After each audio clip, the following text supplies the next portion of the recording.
विद्यार्थी आणि पालकांच्या मनातील प्रत्येक प्रश्नाला मिळणार थेट उत्तर. 10वी-12वी नंतर पुढे काय, योग्य निर्णय, उज्ज्वल भविष्य. असं म्हटलं जातं की opportunities are never lost, they are taken by others. संधी ही जात नसते, दुसरा कोणीतरी ती संधी घेऊन आपल्या पुढे जातो. त्यांना पहिला प्रश्न असा पडला पाहिजे की मला काय आवडतं आणि मला जे आवडतं त्यात मी मेहनत करू शकेन का, आणि मेहनत केलं तर मार्ग हा मिळतोच आणि त्याच्या आवडीच्या क्षेत्रात जर तो गेला तर तो निश्चितच यशस्वी.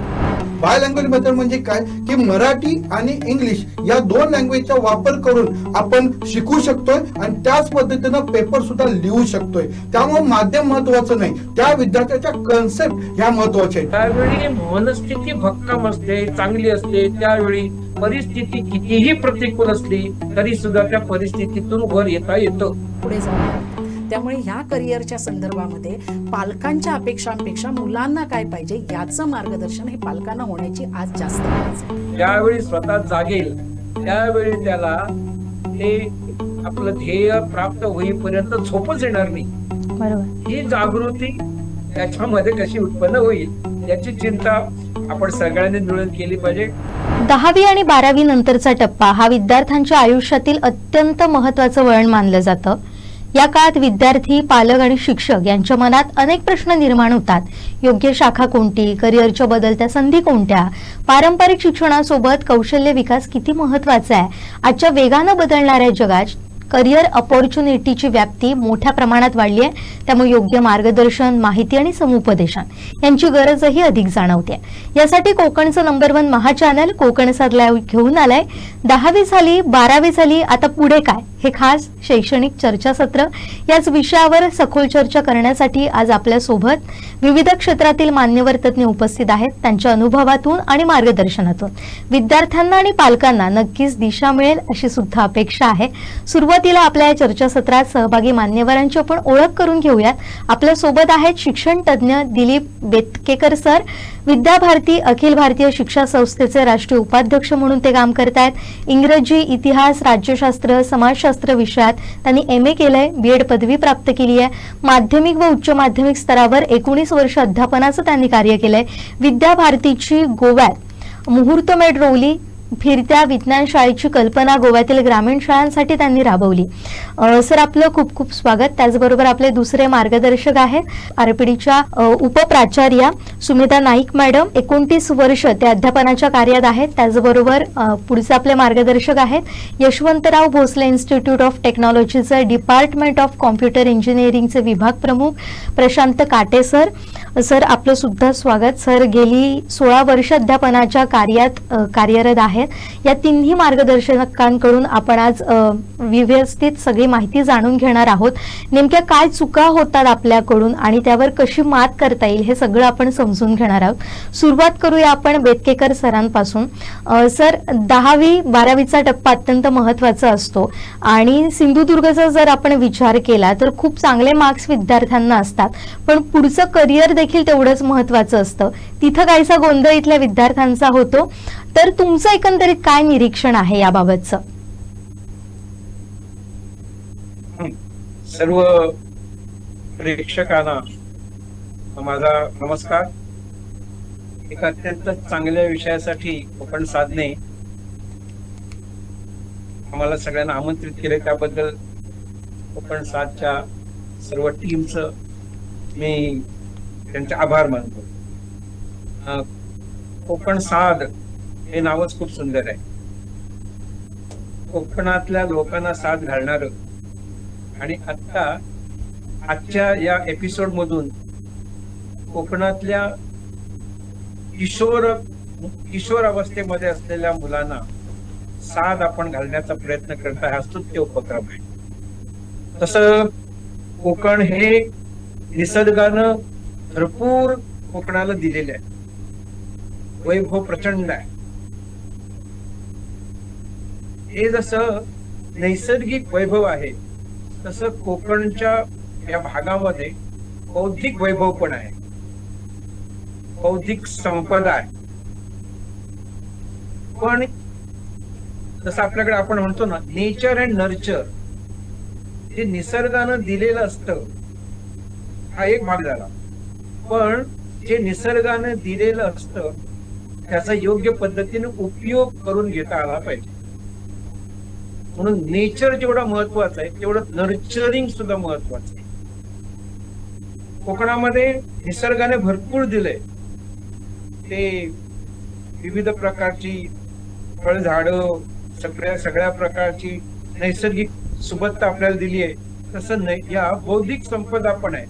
पण त्या आपण कुठे मागे पडत असू तर त्याचं नर्चरिंग जे करायला पाहिजे, त्याचं संवर्धन करणं, त्याला योग्य मार्गदर्शन करणं, ते फुलवणं, हे याच्यामध्ये आपण मागे पडतो.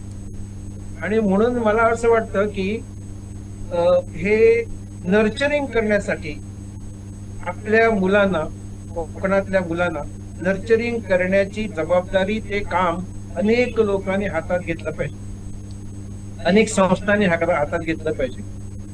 पारंपरिक पद्धतीने चाललेलं आपलं शिक्षण, आपला अभ्यासक्रम हा आता या पुढच्या काळामध्ये पुरेसा नाहीये.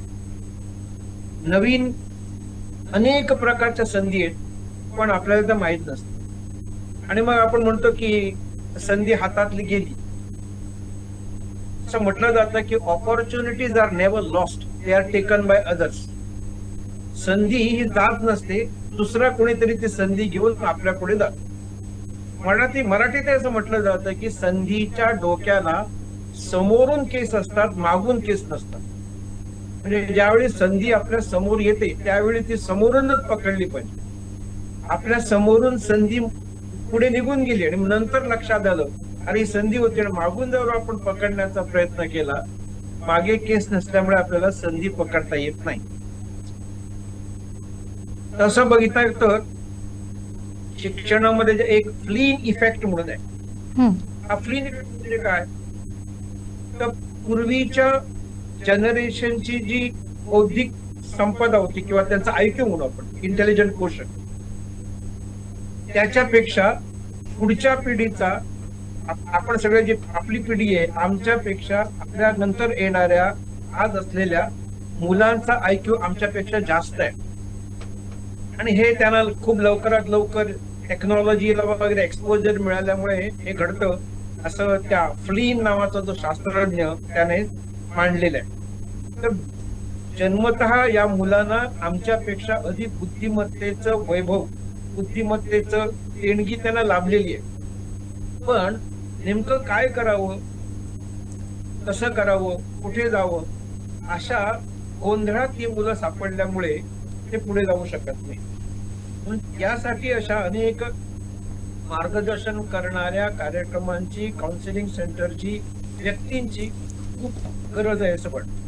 पूर्वी कसं असायचं की 10वी-12वी नंतर, 10वी नंतर थोडी मुलं आर्ट्सकडे जायची, कॉमर्सकडे जायची, सायन्सकडे जायची, बस.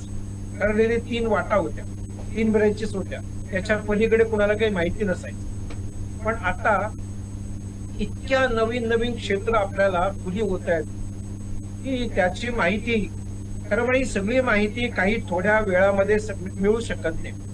पण ज्याने जो एक पाऊल पुढे चालायला प्रारंभ करेल त्याला हळूहळू पुढची क्षेत्र खुणावत राहतात, दिसायला लागतात. असेल माझा हरी तर देईल खाटल्यावरही, असं म्हणून चालणार नाही. तुम्हाला कुणी घर बसल्या आणून येऊन तुमच्या भरवणार नाही. तुम्हाला बाहेर पडलं पाहिजे. पूर्वीपेक्षा आता अशी माहिती देणाऱ्या ज्या संस्था आहेत किंवा माहिती देणाऱ्या विविध प्रकारच्या ऑपॉर्च्युनिटीज आता खूप आहेत. पूर्वी अशी माहिती पण नसायची, आता संधी पण खूप आहेत. आणि ठरवलं तर आपल्याला माहिती देणारे सुद्धा खूप असतात. बरोबर सर, जसं तुम्ही म्हटलात, जसं तुम्ही उल्लेख केलात की आता माहितीची क्षेत्र फार मोठी झालेली आहेत. माहितीचा ओघ आपल्याकडे चारही बाजूने येतो, पण त्यातली योग्य माहिती कोणती, योग्य दिशा कोणती हे ठरवण्यासाठी मार्गदर्शकाची गरज असते. आणि नेमका हाच धागा आपल्या कोकण साथनं पकडलाय आणि हे आमचं एक नवीन चर्चासत्र या निमित्तानं सुरू झालेलं आहे. मी पुन्हा एकदा तुमच्याकडे येणारच आहे. त्या संधी कोणत्या आणि ते मार्गदर्शन नेमकं विद्यार्थ्यांना कसं मिळावं याबद्दल मी तुमच्याशी बोलणारच आहे. पण मी आता येते आमच्या उपप्राचार्य सुमेधा नाईक मॅडम यांच्याकडे. आता आपण जसं बघतोय की 1% जर आपण पाहिली कोकणातली तर ती फार मोठी आहे. अनेक विद्यार्थ्यांना खूप चांगले मार्क्स मिळतात, पण पुन्हा हाच प्रश्न येतो की तो गोंधळ सुरू होतो की 10वी झाली मग 10वी नंतर पुढे काय करायचं, 12वी झाली मग पुढे काय करायचं. तुमचं याबाबतचं कोकणातलं निरीक्षण काय आहे नेमकं? खरं आहे की 10वीत मुलांना भरघोस मार्क असतात. अगदी आपला कोकण तर महाराष्ट्रात नंबर 1 आहे. हो. याचा अर्थ असा नाही की आपल्या कोकणच्या मुलांकडे टॅलेंट नाही आहे किंवा खूप आहे, असाही भाग नाही आहे. इथून पुढचं जे खरं आपलं भविष्य घडवणारं शिक्षण आहे खऱ्या अर्थानं, ते 11वी 12वी आणि 12वीच्या पुढचं शिक्षण, यामध्ये नेमकं काय करायचं हे विद्यार्थ्यांना पालकांना नेमकेपणानं कळत नाही. बरोबर. कारण असं वाटतं पालकांना की माझ्या मुलाला आज 100% मिळालेत, 98% मिळालेत, 99% मिळालेत, म्हणजे माझ्या मुलाने सायन्सच घेतलं पाहिजे, त्याने शास्त्रज्ञच झालं पाहिजे, त्याने टॉपरचं JEE क्रॅक करून, नीट क्रॅक करून MBBS किंवा इंजिनियरच व्हायला पाहिजे. ही एक धारणा होते 99%, 98%, 100% मिळालेल्या विद्यार्थ्याची. पण आज खरी गरज आहे की त्याला 99-100% मिळालेत, पण त्याला काय आवडतं, तो कशात करिअर करू शकतो, तो कशात मेहनत करू शकतो, परिश्रम कशात घेऊ शकतो. कारण ज्यामध्ये त्याला आवड आहे त्यात तो निश्चितच आवडीनं काम करू शकतो आणि परिश्रम घेऊ शकतो. आणि इथंच पालक आणि मुलं फसतात. त्याची आवड सगळी बाजूला राहते आणि त्याच्यावर एक लादलंच जातं अप्रत्यक्षरित्या की नाही तू एवढे मिळवले, तुला हेच करायचंय. आणि मग कदाचित त्याची ड्रॉइंगची आवड असेल, त्याला कुठेतरी मास मीडियामध्ये जायचं असेल, पण ते सगळं त्याचं बाजूला राहतं आणि मग तो रेसमध्ये येतो त्या, आणि मग त्याची सगळी पळापळ सुरू होते. आणि म्हणून मला असं वाटतं माझ्याकडे जी मुलं आत्ता 10वी होऊन 11वीला प्रवेशासाठी येत आहेत, त्या बऱ्याचशा मुलांना ज्यांना मार्क पडले त्यांना सुद्धा आणि ज्यांना मार्क पडलेले नाहीत त्यांना सुद्धा कुठेतरी करिअरची माहिती देण्याची गरज आहे. त्यांना पहिला प्रश्न असा पडला पाहिजे की मला काय आवडतं आणि मला जे आवडतं त्यात मी मेहनत करू शकेन का. आणि मेहनत केलं तर मार्ग हा मिळतोच, आणि त्याच्या आवडीच्या क्षेत्रात जर तो गेला तर तो निश्चितच यशस्वी होतो. म्हणून आमच्याकडे जेव्हा 10वीतनं आता 11वीच्या ऍडमिशन्स सुद्धा सुरू झालेले आहेत, आम्ही कित्येक मुलांना सांगतो, अरे तुला 70% मिळाले, तू सायन्सला कशाला जातोयस, किंवा तुझं नेमकं तुला काय करायचंय. मग तो विद्यार्थी सांगतो की मला पोलीस भरतीत जायचंय. म्हटलं तू चांगलं करिअर निवडतोयस, तुझी शरीरयष्टी चांगली आहे, तू पोलीस भरतीत जा, मग त्याच्यासाठी सायन्सला कशाला जातोयस, तुझा वेळ वाया जाणार. त्यापेक्षा तू आर्ट्सकडे ये, तू कॉमर्स कर, तुला त्यामध्ये यश मिळेल आणि तुला तुझं जे पुढचं करिअर तू ठरवलेलं आहेस, योग्य निर्णय घेतलायस, पण त्या निर्णयाकडे जाण्याचा मार्ग तुझा चुकलेला आहे. मग तो चुकलेला मार्ग आम्ही त्यांना समजावून सांगतो.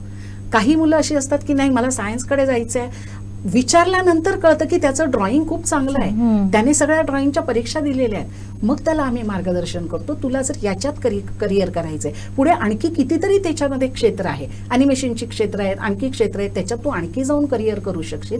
पण आज तू सायन्सच्या अभ्यासावर अधिक भर देण्यापेक्षा तू जर दुसऱ्या साईडला आलास तर तू त्याच्यामध्ये तुझ्या आवडीच्या क्षेत्रात आणखी पुढे जाऊ शकतोस. बरोबर. ह्या ज्या संधी आहेत ह्या त्यांना आत्ता कळल्या पाहिजेत.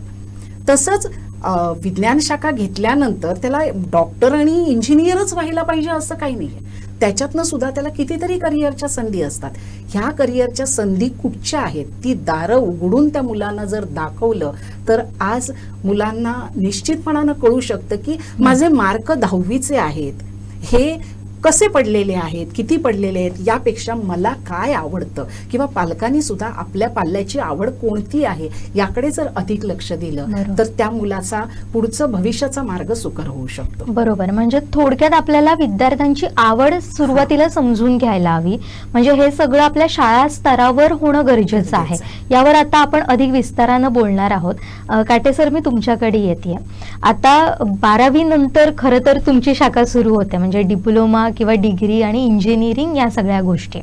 तुम्हाला काय जाणवतं कोकणातल्या मुलांकडे किंवा त्यांच्या पालकांकडे काय गोंधळ असतो त्यांचा या शाखा निवडताना? तर सर्वप्रथम मी कोकण सरचा आभारी आहे की बाबा टेक्निकल एज्युकेशनची माहिती देण्यासाठी आम्हाला इथं बोलवलं, त्याबद्दल मी सगळ्या कोकण सरचा आभारी आहे. जर आता बघितलं 10वीचा रिझल्ट लागल्यानंतर सरांनी जसं सांगितलं की बाबा ट्रॅडिशनल पद्धत आता आपल्याला चेंज करायला हवी.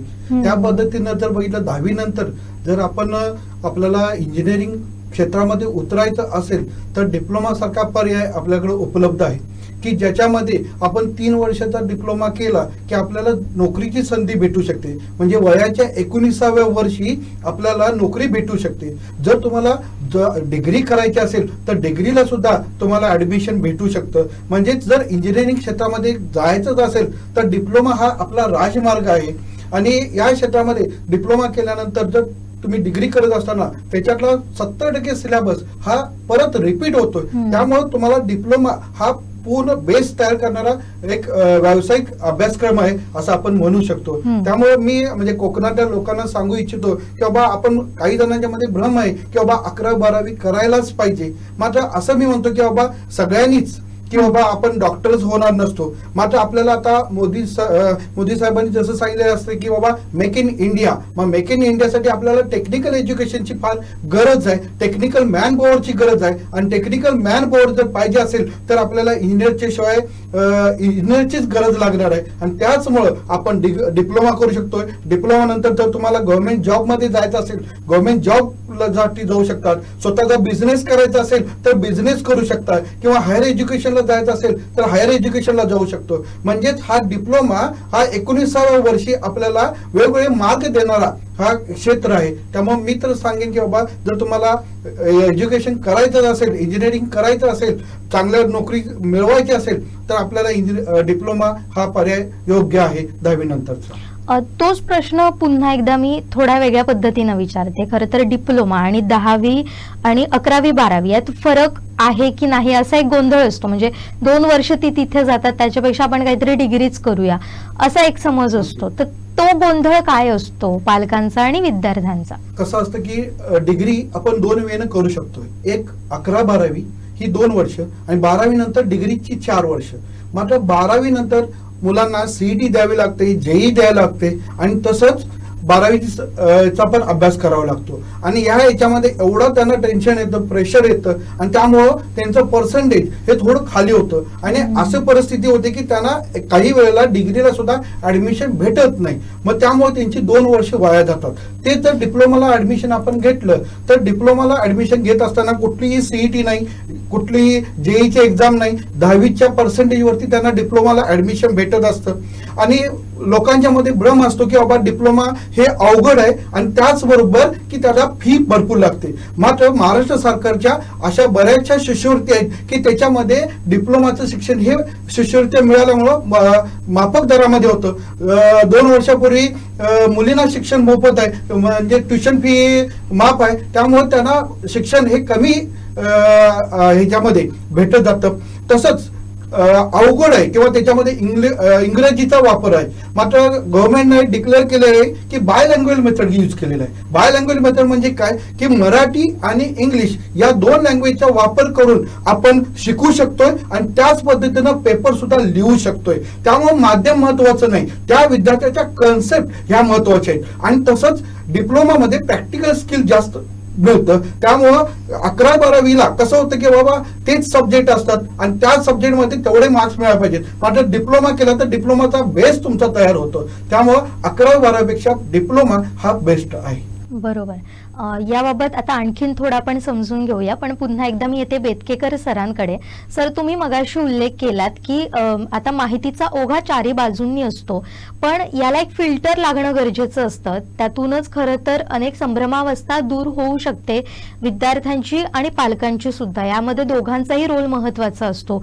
तर या दोघांनी कोणती काळजी घ्यावी हे सगळं नव्या क्षेत्रात पाऊल टाकताना? खरं सांगायचं ना तर मी मगाशी म्हटलं ना, पूर्वी संधी पण कमी असायच्या आणि असलेल्या संधींची माहिती पण मिळत नव्हती आणि मुलं चाचपडत असायची.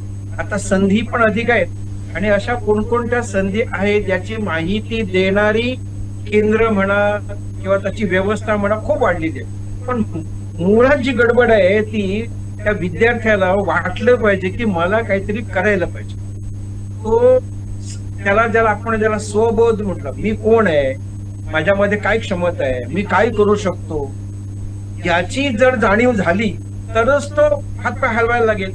अनेक उदाहरणं आपल्याला आरती बघायला मिळतात की ज्यांच्या घरामध्ये परिस्थिती अत्यंत कठीण होती, हो. पण त्यांनी त्या अत्यंत चांगल्या मनस्थितीच्या बळावर यशाची शिखरं गाठलेली आहेत. तर सगळ्यात महत्वाची गोष्ट आहे तो विद्यार्थी हा जागा कसा होईल. मला एक ओळ आठवते की चकमकीत तिळात जैसे तेल रे, चकमकीत जशी आग, तुझ्यात रे स्वामी तुझा, जाग शक्य तर जाग. हे विद्यार्थ्याला जाग करण्याचं काम. तिळात जैसे तेल रे, तिळामध्ये जसं तेल असतं, चकमकीत जशी आग. आग काही बाहेरून येत नाही, तेल काही बाहेरून येत नाही, ते आत असतं. तिळामध्ये तेल असतं, चकमकीमध्ये आग असते. पण ज्यावेळी तो ते आतून जागा होतो त्यावेळी त्याला त्याची ओळख होते. आजच्या विद्यार्थ्याला आपल्या स्वत्वाची, स्वसामर्थ्याची जाणीव जाग ज्यावेळी होईल आणि त्याला ज्यावेळी असं वाटेल की मी स्वस्त बसणार नाही, मला काहीतरी केलं पाहिजे. I am here not to do what others are doing, I am here what others are not doing. चार लोक जशा प्रकारचं जीवन जगतात आणि जे करतात तसं करण्यासाठी मी नाहीये, मी काहीतरी माझ्या जीवनामध्ये आगळं वेगळं करणार आहे. हा विचार जर त्याच्या मनामध्ये जागा झाला ना तर तो धडबडून खडबडून जागा होईल आणि शोधायला लागेल. जो जागा होत नाही त्याला तुम्ही आणून किती दिलं तरी काही होऊ शकत नाही. म्हणून आता मला नेहमी असं वाटतं की दोन शब्द अत्यंत महत्वाचे आपण नेहमी वापरतो, एक परिस्थिती आणि मनस्थिती.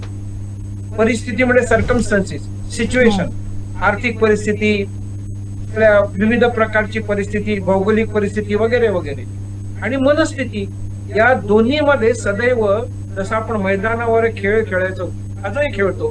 दोरी असते आणि त्या दोरीच्या दोन्ही बाजूला माणसं उभी राहतात आणि दोन्ही बाजूला खेचतात. इंग्रजीमध्ये खेळाला म्हणतात टग ऑफ वॉर. हा खेळ फक्त मैदानावर खेळला जाणारा खेळ नाहीये, खरं तर हा आपल्या प्रत्येकाच्या जीवनात रोज चालणारा खेळ आहे. तो कसा, आपल्या जीवनामध्ये एका बाजूला आपल्याला परिस्थिती आपली खेचत असते, मग गरीब परिस्थिती असेल, ग्रामीण परिस्थिती असेल, आणखी काय विविध प्रकारच्या.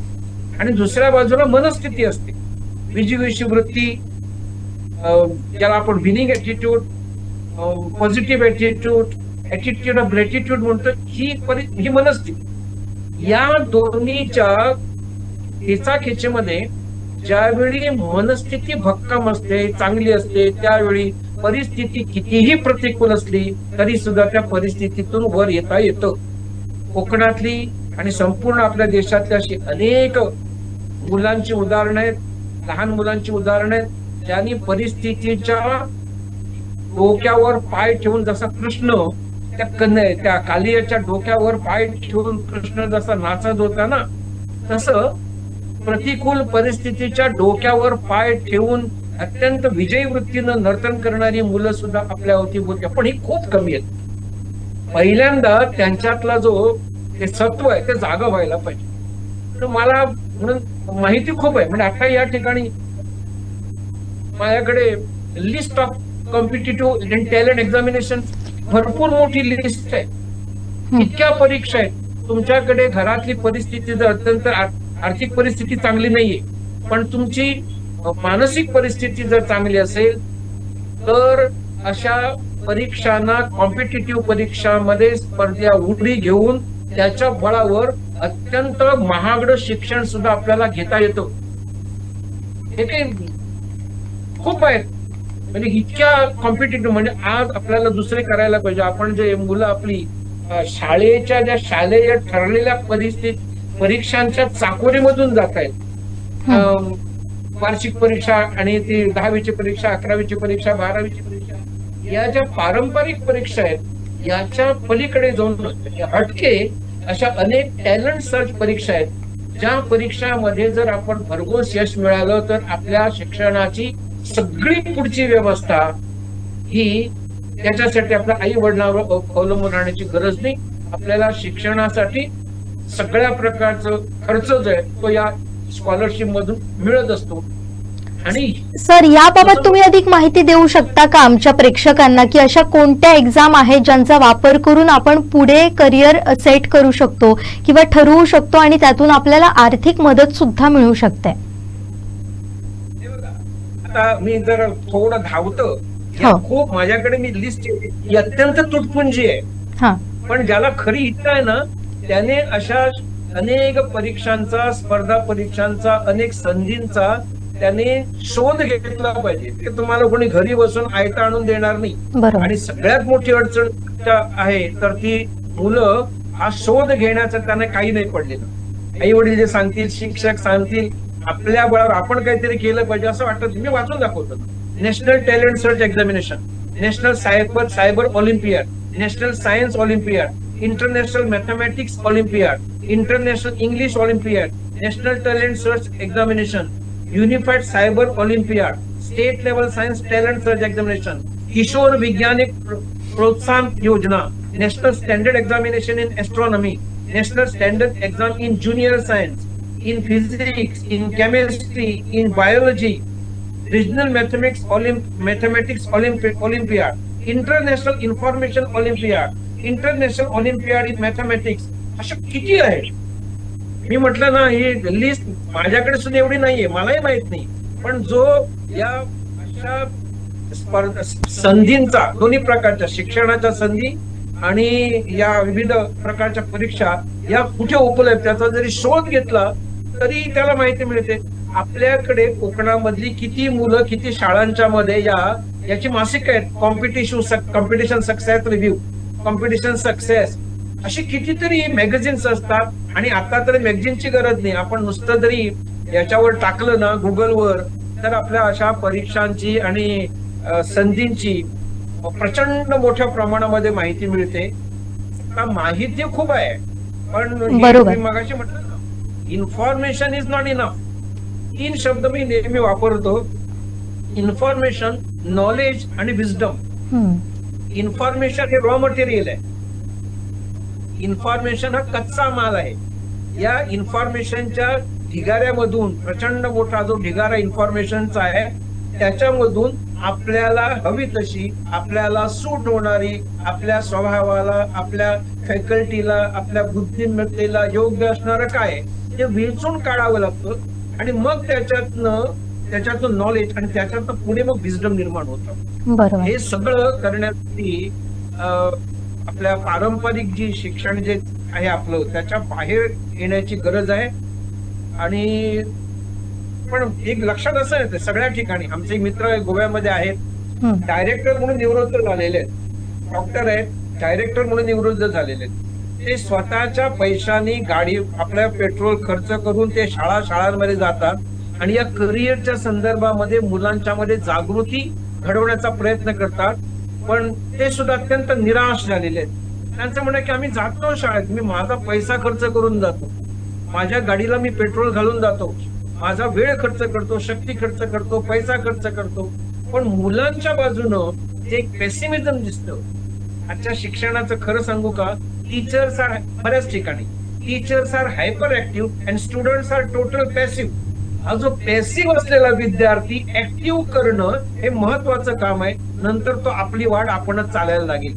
सगळं त्याला स्पून फिडिंग नाही करता येणार. पण याचबरोबर आपल्या शिक्षण पद्धतीमध्ये खरं तर करिअर अवेअरनेस पुरेशा प्रमाणात दिलं जातं का, असं तुम्हाला वाटतंय?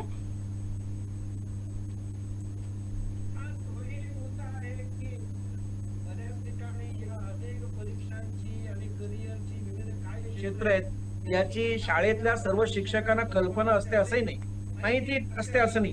पण या शिक्षकांच्या पैकी त्याला जरी माहिती नसली, पण त्याला जर असं वाटेल की माझ्या मुलांना, माझ्या विद्यार्थ्यांना मला हे दिलं पाहिजे, तर तो शिक्षक अशी माहिती ढीगभर आहे, खंडीभर आहे, ती एकत्रित करून तो मुलांना देऊ शकतो. हे शिक्षकाने केलं पाहिजे. बरोबर. मॅडम, मी आता तुमच्याकडे येते. आता सरांनी अनेक गोष्टींचा उल्लेख केला, अगदी फार महत्त्वाचे मुद्दे देखील त्यांनी समजून सांगितले. आणि तुमचाच मगाचा मुद्दा होता तो म्हणजे गुणांचा. पण आता या गुणांवर आपलं करिअर ठरतं का, हा एक मुद्दा झाला. आणि दुसरं म्हणजे तुम्हाला फार चांगले गुण मिळाले तर तुम्ही सायन्स शाखेकडेच जायला हवं असा एक ओढा असतो. मग इतर शाखांचं काय, त्यांना महत्वच नाहीये का? आणि जर असेल तर काय त्यामध्ये अपॉर्च्युनिटी तुम्हाला मिळतात, याबद्दल थोडक्यात आम्हाला सांगा.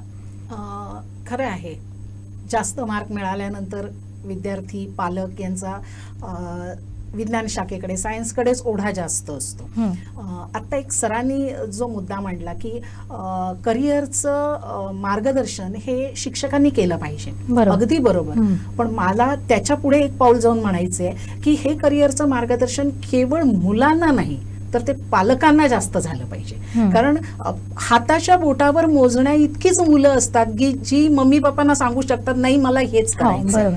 त्याच्यामुळे पालक जे सांगतील तेच मुलं पुढे जाऊन करतात. त्यामुळे ह्या करिअरच्या संदर्भामध्ये पालकांच्या अपेक्षांपेक्षा मुलांना काय पाहिजे याचं मार्गदर्शन हे पालकांना होण्याची आज जास्त गरज आहे. आता सायन्सचा मुद्दा बराचसा बाजूला राहतोय, त्याच्यातनं इंजिनियर्स डॉक्टर्स हे पुढे होत आहेत. सरांनी जसं सांगितलं की पॉलिटेक्निक आणि पुढे इंजिनिअरिंग आलं. पण कॉमर्स आणि कला शाखा आहे की ज्यामध्ये करिअरच्या अनेक संधी आहेत. कॉमर्सकडून आज CA आहे, CS आहे, हे टॉपमोस्ट कोर्सेस आहेत. BBA करता येतं, MBA करता येतंय, मॅनेजमेंटमधून आपल्याला पुढे जाता येतंय, बँकिंग क्षेत्र आहेत. ही सगळी क्षेत्र कॉमर्समधून आपल्याला जाता येतात. कला शाखा सुद्धा आज खऱ्या अर्थानं विद्यार्थ्यांना जर आपलं भविष्य सुरक्षित करायचं असेल तर माझं तर म्हणणं आहे की हा कला शाखा एक महत्वाचा भाग आहे. जे विद्यार्थी थोडेसे मध्यम आहेत किंवा हुशार मुलांनी सुद्धा याकडे येण्याचं गरजेचं आहे. आज मुंबई पुण्यामध्ये कला शाखेचं मेरिट 11वी 12वीच्या संदर्भात बोलते मी, कला शाखेचं मेरिट हे विज्ञान शाखेपेक्षा जास्त लागतंय. ही वस्तुस्थिती आहे. कारण आज इथून कला शाखेकडून लॉ असेल किंवा मीडिया आज कितीतरी डेव्हलप होतोय. मग तो पेपर प्रिंटिंग मीडिया असेल किंवा इतर मीडिया असेल कितीतरी डेव्हलप होतोय, हे आज आपण बघतो आहोत. त्यामुळे त्याच्यातलं करिअर असेल किंवा कला शाखेमध्ये कला जी नृत्य असेल, संगीत असेल, त्याच्यामधलं सुद्धा अगदी वरच्या लेवलचं शिक्षण मिळतंय. त्यामुळे त्याच्यात सुद्धा विद्यार्थी जाऊ शकतात. लॉ कॉलेजेस सगळीकडे आहेत, लॉ चांगलं करू शकतात. त्याच्यातूनही पुढे आणखी कंपन्यांमधून लॉयर्सची गरज असते. त्यामुळे ते एक करिअरचं साधन होऊ शकतंय. किंवा ड्रॉइंगच्या क्षेत्रामध्ये, कला आर्ट क्षेत्रामध्ये ती मुलं जाऊ शकतात. सगळ्यात महत्त्वाचं म्हणजे ज्या कॉम्पिटेटिव्ह एक्झाम्स आहेत, मग ती MPSC असू दे, UPSC असू दे, हा खरा राजमार्ग आहे मुलांसाठी. कारण फक्त आणि फक्त मेहनत जर त्या विद्यार्थ्याची करायची तयारी असेल तर MPSC आणि UPSC योग्य मार्गाने गेल्यानंतर अवघड नाहीये. आणि शिवाय मगाशी ज्या परीक्षांचा उल्लेख केला मी, अगदी पोलीस भरती असेल, आर्मी भरती असेल, या सगळ्यांमध्ये ज्या परीक्षा असतात, या सगळ्या परीक्षांसाठी कला शाखेचे जे विषय आहेत हे अतिशय महत्वाचे असतात. पण आता पुन्हा मुद्दा हाच येतो, जसं आपण मगाचपासून त्यावर चर्चा करतो आणि हे फार महत्वाचं आहे. कोकणात 10वी 12वी अव्वल आहे, ते कुठेच कमी नाही आहोत आणि मार्क्स असे भरभरून मिळतात, पैकीच्या पैकी पण विद्यार्थ्यांना मिळतात. ग्रामीण भागातले सुद्धा मुलं मुली चमकताना आपल्याला दिसतात. पण जेव्हा कॉम्पिटिटिव्ह एक्झामचा प्रश्न येतो, कुठे जातं आपलं हे टॅलेंट, काय चुकतंय आपलं, यावर बोलणं आणि विचार करणं सुद्धा गरजेचं आहे. अगदी बरोबर. आणि आत्ता थोडंसं मुलांमध्ये हे येतंय. आम्ही खूप वर्ष सांगतोय पण हे मुलांपर्यंत काय सांगतो, कारण वातावरणच नाहीये. आतापर्यंत तरी वातावरण नाहीये. आम्ही आमच्या लायब्ररीमध्ये MPSCची कितीतरी पुस्तकं आणून ठेवलेली आहेत. पण थोडा असा भाग होतो की 11वी 12वीची मुलं थोडीशी लहान असतात, त्यांना हे कळत नाहीये. पण जेव्हा ग्रॅज्युएट होतात आणि मग त्यांना प्रश्न पडतो की मी आता पुढे काय करू, त्याच्यानंतर मुलं या परीक्षांकडे वळतात. जी ही 11वी पासून वळण्याची गरज आहे आज ती होत नाहीये. पण शहरांमध्ये हे वातावरण खूप असतं. आपण बघतो अगदी आपलं पुणे आहे, कोल्हापूर आहे की जिथं मुलं फक्त आणि फक्त या कॉम्पिटेटिव्ह एक्झामच्याच मागे लागलेली असतात, MPSC UPSCच्याच मागे लागलेली असतात. आणि हे जितकं MBBSला अभ्यास आहे, जितका JEE करून IITचा अभ्यास आहे, मी म्हणते त्याच्याही पेक्षा जास्त या कॉम्पिटेटिव्ह एक्झामचा अभ्यास आहे. म्हणून त्याचा मार्ग जर योग्य कळला तर मुलांना निश्चित त्याच्यामध्ये यश मिळू शकतं. आणि ह्या क्लासेसची गरज आहे. कारण त्याचं मार्गदर्शन हे क्लासेसमधून होणार आहे, ते शाळा कॉलेजेसमधून नाही होऊ शकत. आणि असे क्लासेस जर इकडे योग्य मार्गदर्शनाचे सुरू झाले तर आपल्या मुलांचं टॅलेंट याच्यातून निश्चितच दिसून येणार. पण शाळा स्तरावर काय करता येऊ शकतं आपल्याला? कारण काय होतं की आपल्याकडे माहितीचा खजिना आहे, पुन्हा तोच प्रश्न, माहितीचा खजिना आहे पण त्यातलं नेमकं निवडायचं काय, त्यासाठी मार्गदर्शन आवश्यक आहे. मग शाळा स्तरावर जर आपण त्यांना तशा गोष्टी पुरवल्यात किंवा त्या पद्धतीनं आपण त्यांच्यापर्यंत पोहोचवल्यात तर ती जागृती निर्माण होऊ शकते. मुलांना किंवा पालकांना दोघांना मिळून जर आपण या सगळ्या गोष्टी सांगितल्यात किंवा त्याचं मार्गदर्शन केलं तर अधिक फायदा होऊ शकतो का असं तुम्हाला वाटतं? निश्चितच होऊ शकतो, कारण पहिल्यांदा ही मानसिकता बदलली पाहिजे. मग आपली सिस्टीम चुकीच्या पद्धतीने जाते असं म्हणू आता शकतो. नवीन शैक्षणिक धोरण आहे, या नवीन शैक्षणिक धोरणामध्ये थोडासा बऱ्यापैकी बदल आहे की मुलांना जे आवडतंय ते शिक्षण घेण्याची संधी मिळणार आहे. मग तो आर्ट्सला असला आणि त्याला वाटलं मला अकाउंटचा अभ्यास करायचा तरी तो अकाउंटचा अभ्यास करू शकतो, तो सायन्सला असला तरी तो अकाउंटचा अभ्यास करू शकतो. हा जो बदल आहे हा बदल निश्चितपणानं ग्रामीण भागापर्यंत रुजायला थोडी आणखी 2-4-5 वर्ष जातील, पण हा बदल निश्चितपणानं होणार आहे. आणि मगाशी जसं म्हटलं की पालकांना सुद्धा याची गरज आहे करिअर गायडन्सच्या संदर्भात. मग हा गायडन्स अशा पद्धतीनं सुद्धा पालकांना दिला गेला पाहिजे की याच्यामध्ये भविष्य आहे मुलांचं आणि उज्ज्वल भविष्य आहे. आज आपण बघतो की किती मानसन्मान त्यांना आहे. मग जसं इंजिनियर डॉक्टर्स हा मानसन्मानाचा विषय असेल तितकाच तो मानसन्मानाचा विषय आहे हे पालकांना कळतंय आज, पण थोडंसं आपल्या बाबतीमध्ये ते वळत नाही. म्हणतात ना शिवाजी पाहिजे पण तो माझ्या घरात. अशा पद्धतीची जी भावना आहे ती भावना कुठेतरी बदलण्यासाठी गायडन्सची गरज आहे आणि थोडी जागृती ही झालीच पाहिजे. एक आल्यानंतर आपोआपच पुढे त्याच्या मागे रांग निश्चित लागेल, कारण आपल्या कोकणकडे टॅलेंट आहे. पण आता हा प्रश्न आहेच, म्हणजे आता आपण पालकांचा पण उल्लेख केला त्याबद्दल आपण बोललो. एक प्रेशर असतं बघा की नाही तू हेच करायला हवं कारण मी ते करू शकलो नाही, म्हणजे जे मी केलं नाही ते तू करायला हवं. त्यामुळे चॉईस असते पालकांची आणि त्याचा दबाव कुठेतरी मुलांवर असतो. कितपत परिणाम होतो अभ्यासावर आणि पुढच्या सगळ्या गोष्टींवर? होऊ शकतो परिणाम आणि होतो सुद्धा, कारण आपण आजूबाजूला अनेक उदाहरणं बघतो. मी स्वतः त्याच ह्याच्यामध्ये आहे. 11वी-12वीचीच मुलं येत आहेत, म्हणजे ॲडमिशनला नाही ह्याला आज 65% मिळालेत, पण मॅडम त्याचं काय झालं, ती आजारी होती किंवा त्याला आणि काय झालं म्हणून 65% मिळाले, पुढे जाऊन ते नक्कीच मिळवेल. आम्हाला माहिती असतं, आम्ही इतक्या वर्षांचा अनुभव असतो की ते नाही होणार आहे, पण हे पालकांनीच इतकं सांगितलेलं असतं आणि त्यामुळे मुलं दबावाखाली राहतात. अनेक मुलांच्या परीक्षाही चुकतात. पालक सांगतात की नाही आमचा दबाव नाही, पण आम्हाला ते दिसून येतं. अर्थात सगळ्याच पालकांच्या बाबतीमध्ये नाही म्हणता येणार, पण मॅक्झिमम पालक हे असे आहेत की जे मुलांना करिअरसाठी दबाव टाकतात. बरोबर. आणि त्यामुळे मुलं मुक्तपणे त्यांचं शिक्षण घेऊ शकत नाहीयेत. आता तुम्ही ज्या ठिकाणी काम करताय तो असा एरिया आहे जिथे शहरी भाग पण आहे, ग्रामीण भाग पण आहे. तुम्हाला दरी जाणवते त्यामध्ये? काय वाटतं? खूप मोठी दरी जाणवते. अगदी साधं उदाहरण सांगते. आम्ही पॅरेंट्स मीटिंग घेतो. सायन्सचे पॅरेंट्स हे सजग असतात, बऱ्यापैकी सजग असतात. सायन्सच्या मीटिंग्सना सगळेच्या सगळे पालक हजर असतात, कारण त्या मुलांना अगदी शाळेत सोडण्यापासून शाळेतनं आणण्यापासून सगळ्या गोष्टी ते पालक करत असतात. त्याच्यामुळे पालकांचा पूर्ण लक्ष त्या मुलांवर असतो. ग्रामीण भागातून येणारी मुलं, ज्या पालकांना माहीतच नाहीये की माझा मुलगा आर्ट्स घेतोय की कॉमर्स घेतोय, तो काय करतोय काही माहीत नाही. पालक असे येतात, तुम्ही काय सांगाल ते ह्याला हा घेणार. मग तो विद्यार्थी जो असतो त्याचा मित्र जिथं जातो तिथं तो जातो. त्याला करिअर माहीतच नाहीये, पुढे आपल्याला काय करायचंय हे माहीतच नाहीये. आणि मग तो 4 मित्र आले, 5वा मित्र कॉमर्सकडेच जातोय, त्याच्या मागनच जातोय. ते कशाला गेले हे समजत नाही त्याला, कारण ही वस्तुस्थिती आहे. ग्रामीण भागापर्यंत आज पोहोचण्याची गरज आहे. आणि मी सांगते की आमच्याकडे, म्हणून आम्ही आत्ता ॲडमिशन सुद्धा आमच्याकडे आम्ही शिक्षक बसतो आणि ॲडमिशन करतो. किमान त्या पालकांना सांगता येते, किमान त्या विद्यार्थ्यांना सांगता येते की बाबा हे असं असं आहे म्हणून. त्याच्यापूर्वी त्याला काहीच माहीत नसतं. पण ग्रामीण आणि शहरी ही दरी मात्र आम्ही दररोज अनुभवतो. बरोबर. सर, आता मी तुमच्याकडे येते. महत्त्वाच्या विषयावर आता आपण बोललोच आहोत, अनेक मुद्दे आपण चर्चा केली आहे, पण आता डिप्लोमा नंतर जॉबच्या अपॉर्च्युनिटी काय आहेत आणि त्यासाठी या मुलांनी कशा पद्धतीने आधी निवड उत्तमरित्या करावी असं तुम्हाला वाटतं? तर डिप्लोमा नंतर जर बघितलं तर जॉबच्या ऑपॉर्च्युनिटी ह्या सगळ्यात जास्त आहेत. आज जर बघितलं किंवा म्हणजे प्रायव्हेट सेक्टर असेल किंवा गव्हर्नमेंट सेक्टरमध्ये असेल, डिप्लोमासाठी मागणी आहे. आज जर सिव्हिल इंजिनियर सारखा जर डिप्लोमा झाला तर त्याला स्वतःचा कॉन्ट्रॅक्ट घेऊ शकतो, म्हणजे गव्हर्नमेंट कॉन्ट्रॅक्टर होऊ शकतो, किंवा PWD असेल, इरिगेशन असेल, कोकण रेल्वे असेल, या गव्हर्नमेंट सेक्टरमध्ये त्याला जॉब लागू शकतो. तसंच इलेक्ट्रिकल आहे, जिथं MSAB आहे तिथं तुम्ही जाऊ शकता, किंवा फिलिप्स आहे, म्हणजे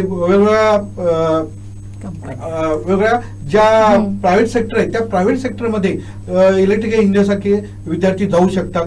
तसंच मेकॅनिकल इंजिनिअरिंग मध्ये जर बघितलं तर मेकॅनिकल इंजिनिअरिंग मध्ये पण सेम आहे की बाबा डिप्लोमाच्या 3rd इयर झाल्यानंतर म्हणजे त्यांना पासआउट व्हायच्या अगोदर त्यांना जॉब ऑपॉर्च्युनिटी वेगवेगळ्या कंपन्या कॉलेजमध्ये येऊन त्यांच्या इंटरव्ह्यू घेत असतात, त्यांना प्लेसमेंट करत असतात. आणि तसंच कॉम्प्युटर IT मध्ये सुद्धा त्याच पद्धतीनं असू शकतं. मात्र मी एवढं सांगू शकतो की बाबा डिप्लोमा झाला की आपल्याला वेगवेगळ्या संधी आपल्याकडे उपलब्ध आहेत की ज्याच्यामध्ये आपण प्रायव्हेट सेक्टरमध्ये जाऊ शकतोय आणि तसंच गव्हर्नमेंट सेक्टरमध्ये सुद्धा जाऊ शकतोय आणि स्वतःचा जॉब, स्वतःचं लायसन काढून आपण आपला व्यवसाय सुद्धा करू शकतोय. हे कसं करू शकतो याबाबत जरा तुम्ही सविस्तरपणाने सांगू शकाल का? तर आता सिव्हिल इंजिनियर जर आपण झालो तर आपल्याला गव्हर्नमेंट कॉन्ट्रॅक्टर म्हणून आपण रजिस्टर करू शकतो आणि त्यामुळे जी गव्हर्नमेंटची जी काही कामं असतील ती आपल्याला मिळू शकतात. तसंच इलेक्ट्रिक इंजिनियर जरी झाला तरी आपण इलेक्ट्रिक इंजिनियरचं रजिस्ट्रेशन केलं तर जे MSAB ची जी काही कामं असतील ते आपल्याला मिळू शकतात. आणि तसंच आता जे काही म्युन्सिपालिटीचे रूल्स असतील, गव्हर्नमेंटचे रूल्स असतील की बाबा स्ट्रक्चर कसं पाहिजे, काय पाहिजे, त्यासाठी गव्हर्नमेंट कॉन्ट्रॅक्टरची गरज असते आणि ते गव्हर्नमेंट कॉन्ट्रॅक्टर जर डिप्लोमा असेल तर ते आपल्याला मिळू शकतं. ह्या पद्धतीनं आपल्याला गव्हर्नमेंटमध्ये म्हणजे जॉब मिळू शकतो किंवा आपण जॉब स्वतः आपला व्यवसाय चालू करू शकतो. हा, म्हणजे हा जो हट्ट असतो की बाबा डिग्रीच केली पाहिजे किंवा आणि प्रेशर घेतला जातो, त्यापेक्षा डिप्लोमा हा अधिक चांगल्या पद्धतीचा ऑप्शन म्हणून आपण विद्यार्थ्यांसमोर आणू शकतो. पण आता यशवंतराव भोसलेमध्ये केवळ फक्त शिक्षणच दिलं असं जात नाही, तर त्यानंतर तुमच्या करिअरसाठी सुद्धा काळजी घेतली जाते. तर त्या कोणत्या फॅकल्टी आहेत आणि कशा पद्धतीनं तुम्ही जॉब ऑपॉर्च्युनिटी या विद्यार्थ्यांपर्यंत पोहोचवत असतात, त्या सगळ्या प्रोसिजर बद्दल आम्हाला जाणून घ्यायचं आहे. तर बघितलं तर आज यशवंतराव भोसले इन्स्टिट्यूट ऑफ टेक्नॉलॉजीला म्हणजे 9 वर्षामध्ये 2014 पासून सुरुवात झालेली आहे, मात्र 9 वर्षामध्ये आज संस्थेने 1280 विद्यार्थ्यांना प्लेसमेंट दिलेले आहे. जर बघितलं तर ही प्लेसमेंट देत असताना एक वेगळा ट्रेनिंग अँड प्लेसमेंट सेल आहे की ज्याच्यामध्ये एक ऑफिसर की प्रत्येक डिपार्टमेंटचा 1 किंवा 2 स्टाफला घेऊन त्या विद्यार्थ्यांना 3rd इयरला आल्यानंतर त्यांना ट्रेनिंग देत असतो. कशी इंटरव्ह्यू द्यायची, सुरुवात असते रिझ्यूम तयार करण्यापासून तिथं इंटरव्ह्यूला जाण्यापर्यंत. मग आपली कपडे कसे असायला पाहिजेत, आपण बोलायला कसं पाहिजे, इंटरव्ह्यूला जात असताना नॉक कसं केलं पाहिजे, बसत असताना कसं बसलं पाहिजे, ह्या पद्धतीच्या इंटरव्ह्यू कॉलेजमध्ये घेतल्या जातात. तसंच ऍप्टिट्यूड टेस्ट असतात, वेगवेगळ्या कंपनीचे ऍप्टिट्यूड टेस्ट असतात, त्या ऍप्टिट्यूड टेस्ट कशा द्यायच्या, कसे क्वेश्चन्स असतात, ह्या पद्धतीची तयारी ह्या 3rd इयरला असतानाच म्हणजे फर्स्ट इयर पासून आम्ही तयारी करत असतो आणि 3rd इयरला त्याच्यात जास्त फोकस केला जातो. डिपार्टमेंट वाईज आम्ही ऍप्टिट्यूड टेस्ट करत असतो, इंटरव्ह्यू घेत असतो. विद्यार्थ्यांना आपला रिझ्यूम बनवणे हा सुद्धा एक व्यवस्थित रिझ्यूम असला पाहिजे. रिझ्यूम मध्ये कंटेंट कसे असले पाहिजेत ह्या पद्धतीचं शिक्षण किंवा ह्या पद्धतीचं ट्रेनिंग आम्ही देत असतो आणि ह्याच्यासाठी एक वेगळा सेलच आम्ही स्थापित केलेला आहे आणि त्या पद्धतीने तो सेल पूर्ण वर्षभर त्याच्यावरती काम करत असतो. बरोबर. धन्यवाद सर, महत्त्वाची तुम्ही माहिती दिलात आणि या सगळ्याचा फायदा आपल्या विद्यार्थ्यांना नक्कीच होणार आहे, जे कोकणामध्ये इथं येऊन या सगळ्या गोष्टी शिकण्याचा प्रयत्न करणार आहेत त्यांच्यासाठी. आणि एक मोठी अपॉर्च्युनिटी यशवंतराव भोसले पॉलिटेक्निक किंवा या सगळ्या माध्यमांनी दिलेली आहे. तर मी आता बेतकेकर सरांकडे येते. सर, शेवटचा प्रश्न. आता आपण अनेक मुद्द्यांवर चर्चा केली, मग त्यामध्ये असं आलं की माहितीचा स्रोत उपलब्ध आहे पण मार्गदर्शन मिळणं गरजेचं आहे, विद्यार्थ्यांनी स्वतः मेहनत घेणं गरजेचं आहे आणि त्याचबरोबर कॉम्पिटिटिव्ह एक्झामकडे सुद्धा लक्ष देणं गरजेचं आहे. पण या करत असताना कोणत्या चुका टाळाव्यात आणि त्याबद्दल तुम्ही काय सल्ला द्याल या सगळ्या विद्यार्थ्यांना?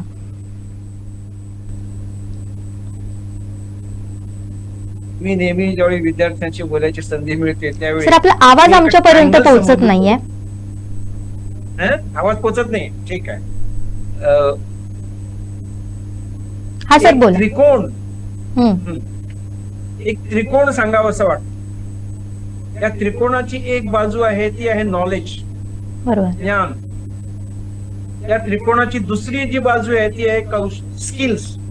आता जसं सरांनी सांगितलं त्याला सॉफ्ट स्किल्स म्हणतात. कसं बोलावं, ऍप्लिकेशन कसं तयार करावं वगैरे वगैरे गोष्टी ज्या आहेत ना, कपडे कसे असावेत, बोलावं कसं, बॉडी लँग्वेज, हे सगळे हे स्किल्स आहे, हे सॉफ्ट स्किल्स म्हणतात. आणि हा जो ट्रायंगल आहे त्याची जी बेज आहे, त्याचा मूळ आहे तो आहे एटिट्यूड, अभिवृत्ती. जर चांगली एटिट्यूड असेल, पॉझिटिव्ह एटिट्यूड, विनिंग एटिट्यूड आणि एटिट्यूड ऑफ ग्रॅटिट्यूड, परत रिपीट करतोय, positive attitude, winning attitude and attitude of gratitude, हम्म. या 3 गोष्टी ज्याच्यापाशी चांगल्या पक्क्या ठाम आहे, या बेस आहे, तो माणूस, त्याच्याकडे नॉलेज नसेल तर ते नॉलेज प्राप्त करण्याचा प्रयत्न कर. त्याच्याकडे स्किल्स नसतील, ज्या स्किल्स नसतील त्या स्किल्स तो आत्मसात करण्याचा प्रयत्न कर. पण एटिट्यूड जर ठीक नसेल तर हे नॉलेज आणि स्किल्स मिळवणं कठीण आहे.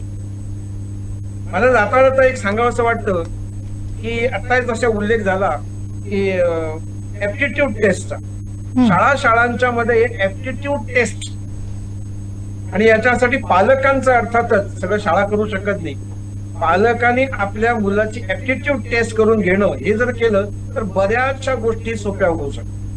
मग त्याचा कल कुठे आहे हे साधारणपणे समजू शकतं, आणि मग वेळ, पैसा आणि सगळ्या गोष्टींचा जे नाश होतो तो टाळू शकतो. आपल्यासारख्या कोकण 60 हे जे चॅनल आहे आणि अशा काही याच्या संस्थांच्या माध्यमातून शाळांमधून या करिअर संबंधी अवेअरनेस निर्माण करण्यासाठी काही पीपीटी प्रेझेंटेशन्स किंवा ज्याला आपण म्हणू career fair exhibition of different careers, असं जर काही केलं तर गावागावात शक्य नाही, पण निदान महत्वाची जी गावं आहेत अशा महत्वाच्या गावांमध्ये एक करिअर फेअर किंवा पीपीटी प्रेझेंटेशन शाळांमध्ये जाऊन हे केलं तर मुलांना थोडंसं कळेल.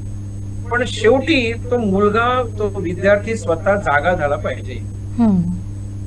अन्यथा बाकीच्यानी खूप काबाड कष्ट केले, आदळआपट केली, धडपडले, तरी सुद्धा त्याचा काही होणार नाही.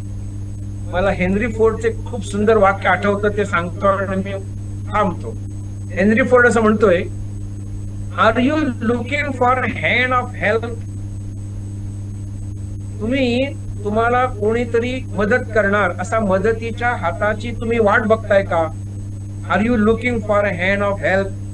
आणि मग हेनरी फोर्ड त्या प्रश्नाचं आपणच उत्तर देतो. तो म्हणतो, तो तुम्हाला मदत करणारा हात कुठे आहे?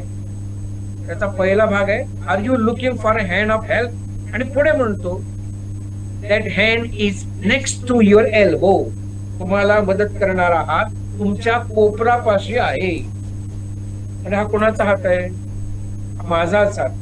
म्हणून आपण जे म्हणतो ना, अपना हात जगन्नाथ, माझा हात जगन्नाथ, हा भाव मुलांच्या मध्ये निर्माण करणं, जागवणं, सगळं आपण त्यांना रेडीमेड देऊ शकतात. त्याला आतून तो कसा जागा होईल याच्याकडे सगळं बाहेरून केलेल्या प्रयत्नांचा फार मोठा परिणाम नाही होत. एक्सटर्नल एफर्ट्स हे बाहेरचे जे असतात ना, दुसऱ्यांनी केलेले, त्याचा थोडं स्टिम्युलंट म्हणून उपयोग होतो, थोडं ट्रिगर होतं, थोडी जाग येते. पण त्याला स्वतःलाच थोडं त्याने जागलं पाहिजे. तो ज्यावेळी स्वतः जागेल त्यावेळी त्याला ते आपलं ध्येय प्राप्त होईपर्यंत झोपच येणार नाही. बरोबर. ही जागृती त्याच्यामध्ये कशी उत्पन्न होईल याची चिंता आपण सगळ्यांनी मिळून केली पाहिजे. मला या आपल्या चर्चेमध्ये सहभागी करून घेतल्याबद्दल मी आपला मनापासून आभारी आहे. सर धन्यवाद, तुम्ही महत्त्वाचा मुद्दा या निमित्तानं मांडलात. म्हणजे जोपर्यंत विद्यार्थी जागे होत नाही तोपर्यंत तुम्ही त्यांना किती आउटपुट द्या त्याचा त्यांना काही फायदा होणार नाहीये. जोपर्यंत ते जागे होतील, स्वतःचा निर्णय ते घेतील आणि काम करतील तरच उत्तम करिअर ते करू शकतात. आता काटे सर, मी तुमच्याकडे येते. हाच प्रश्न तुम्हालाही आहे, नेमकं काय आवाहन तुम्ही कराल आणि करिअर निवडण्यासाठी त्यांनी काय काळजी घ्यावी याबद्दल तुम्ही काय सांगाल? तर जसं सरांनी आता सांगितलं की बाबा मुलांच्या मध्ये अवेअरनेस आला पाहिजे, यासाठीच पहिल्यांदा महाराष्ट्र राज्य तंत्र शिक्षण मंडळ मुंबई आणि Yashwantrao Bhosale institute of technology यांच्या दोघांच्या संयुक्ताने आम्ही पूर्ण सिंधुदुर्ग जिल्ह्यामध्ये स्कूल कनेक्ट प्रोग्राम आयोजित करतोय, जो नोव्हेंबर, डिसेंबर, जानेवारी महिन्यामध्ये आम्ही प्रत्येक स्कूलमध्ये जाऊन टेक्निकल एज्युकेशन का महत्वाचं आहे त्याबद्दल पूर्ण माहिती सांगतोय. आणि त्याच पद्धतीनं त्या टेक्निकल एज्युकेशन जात असताना, एज्युकेशनला ऍडमिशन घेत असताना कोणकोणती डॉक्युमेंट लागतात. आज जर आम्ही बघितलं, ऍडमिशनला पालक येतात आणि पालकांना आम्ही डॉक्युमेंट सांगतोय, त्या डॉक्युमेंटचा उपयोग कशासाठी आहे एक एक पालकांना माहित नसतं. मात्र जर आज उत्पन्नाचा दाखला नसेल तर त्याला स्कॉलरशिप भेटत नाही, कास्ट सर्टिफिकेट नसेल तर त्याला स्कॉलरशिप भेटत नाही.